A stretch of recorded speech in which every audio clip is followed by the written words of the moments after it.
Hey, how's it going? This is my presentation on my IEFA lesson plan. And yeah, that's about it. Let's get it going. So I decided to do this lesson on the Trail of Tears and Native American removal, which is an American history topic. So it would be for grade level 12, which is a senior in high school. And I think that the duration of this lesson should be about two class periods because I think there's too much information to just fit into one, and it's too short to be an actual full length unit. So yeah, I think two class periods is a good sweet spot. Okay, so these are my standards, national state, my essential understandings, and my multicultural principles.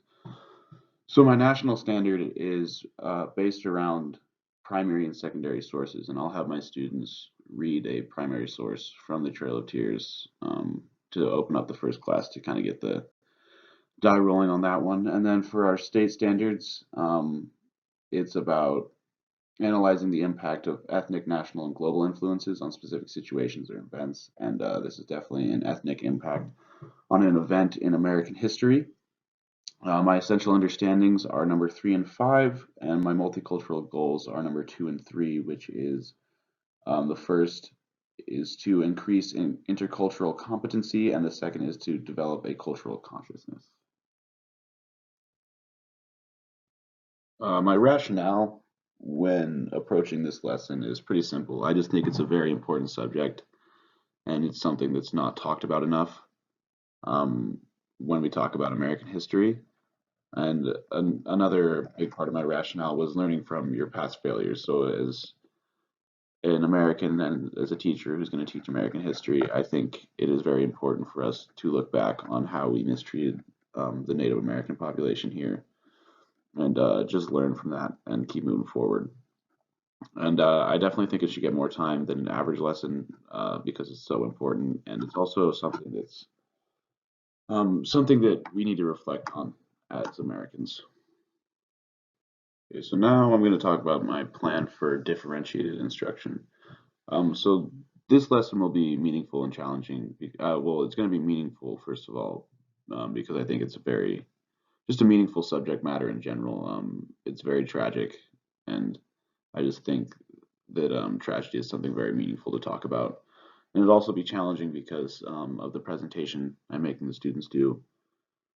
They'll have 30 minutes to do it, which is kind of a short time, but also I need that challenge factor if it's only going to be a 2-minute presentation. And then the content they need to learn is just like the events surrounding and what happened during the Trail of Tears and Native American removal. So just the basic history there. And they will also need to learn the long-term effects of Native American removal. And for help, I don't really see many students struggling with this, but if they do, I'm always there after class for a little talk to help the students along in their lesson. Then I can always give them a little extra help during their presentation period if they're struggling. All right, so what you're looking at here is just the sequence of my lesson. So it's 2 days. It's going to start with us reading a primary source from the Trail of Tears just to get, the conversation started and to look at a primary source. And then we'll move to a lecture, which is going to be 30 minutes, and then end the day with a discussion and preview of next class, which will be about 10 minutes. And then on day 2, we will start with another discussion, which will be shorter because they need to introduce the presentation as well. And then we'll have 30 minutes of work time and then about 10 minutes of presentations because the presentations are only supposed to be about 1.5 to 2 minutes. So for behavioral expectations, I don't really expect much more than like an average teacher would. I would just expect an alert and engaged class. And I would also like to see my students working hard and being productive while working on their presentations. So as far as assessment goes, the presentation will be the summative. I don't know how to say that actually, but yeah, that'll be the final grading thing, and then just our discussions throughout and our reading will be the formative assessment. My materials are pretty simple as well. I'll just need a projector and a laptop for the lecture, and then one computer for every presentation group just for research while they're making their presentations. And so if they want to make a slideshow too, they can make that as well.